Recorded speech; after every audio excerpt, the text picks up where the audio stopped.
જય સ્વામિનારાયણ, જય શ્રી કૃષ્ણ। ચાલો બધા બપોરા કરવા। આજે તો બપોરના ભોજનમાં એકદમ દેશી ખાણું, ગલકાનું શાક, બાજરાનો રોટલો, અથાણું, છાશ, પાપડ, મરચાં, આ બધું છે। તમે કહેશો ગલકાનું શાક શું બતાવતા હશે? હવે ઘણા લોકોની એવી કમ્પ્લેન હોય છે ઘણા ઘરમાં કે એકાદો વ્યક્તિ ગલકાનું શાક ખાતા નથી હોતા। તો બેનો, આ રીતના તમે ટ્રાય કરશો ને તો જરૂરથી બધા જ તમારું હોંશે શાક ખાશે ગલકાનું। તો ગલકાને પહેલાં તો ધોઈને કોરા કરી લેવાના છે અને જાડી છાલ આ રીતની ઉતારી લેવાની છે, ઉપર નીચેનો ભાગ કાઢી નાખવાનો છે।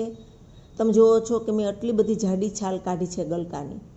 એકદમ લીલાશ પડતો ભાગ હોય એ નીકળી જવો જોઈએ, જેથી કરીને ગલકાની જે અમુક ન ગમતી હોય ને અમુક લોકોને એ વાસ છે એ નીકળી જાય છે।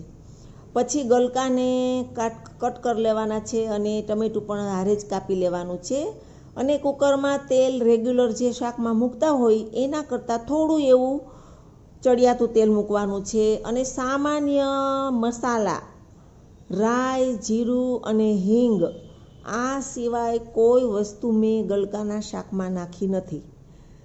બાકી રેગ્યુલર મસાલો નાખીને શાકને વઘારી નાખવાનું છે અને થોડી વાર વઘાર્યા પછી એને તેલમાં એમ જ સતળવા દેવાનું છે, એકાદ મિનિટ જેટલું। અને પછી રેગ્યુલર મસાલામાં હળદર, મરચું પાવડર અને મીઠું તમારા ટેસ્ટ પ્રમાણે નાખી દેવાનું છે અને ફરીથી પાછું એને હલાવવાનું છે અને કુકરનું ઢાંકણું બંધ કરી દેવાનું છે। એકદમ ગેસની ફ્લેમ ધીમી રાખવાની છે અને એક વિસલ થવા દેવાની છે। હવે વિસલ થઈ જાય પછી તમારે થોડી વાર એમ જ રહેવા દેવાનું છે કુકર, અને બધી સ્ટીમ નીકળી જાય ત્યાં સુધી। અને પછી ધાણા જીરું અને લીલા ધાણા નાખીને ઠાકોરજીના થાળમાં શાક પીરસાય એવું રેડી છે। તો આ રીતે આપણું શાક તૈયાર થઈ ગયું, મસ્ત મજાનું રસેદાર।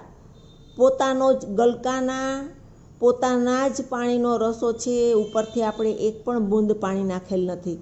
તો ગલકાના શાકનું કોમ્બિનેશન બાજરાના રોટલા સાથે તો મજા જ આવે, એકદમ ઓથેન્ટિક ટેસ્ટ આવે છે।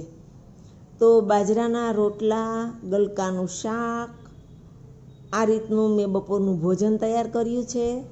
તમે બધા જરૂર જમવા પધારજો અને બીજા નવા વિડીયો જોવા માટે મારી ચેનલને જરૂરથી સબસ્ક્રાઈબ કરજો।